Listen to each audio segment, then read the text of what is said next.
সফল খামারি হতে কি লাগে আপনি কি জানেন? প্রয়োজন কিছু মূলধন আর অদম্য সাহস।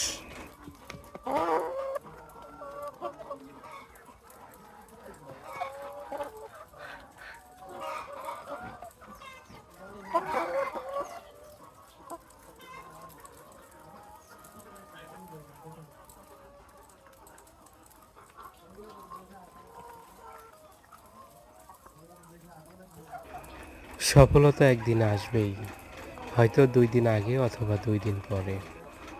এজন্য প্রয়োজন ধৈর্য ধারণ।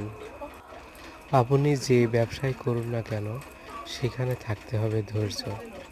হয়তোবা প্রথমবার আলোর মুখ দেখবেন না, এর পরবর্তীতেই দেখবেন আল্লাহ তাআলা আপনাকে সফলতার সর্বোচ্চ চূড়ায় পৌঁছে দিয়েছে।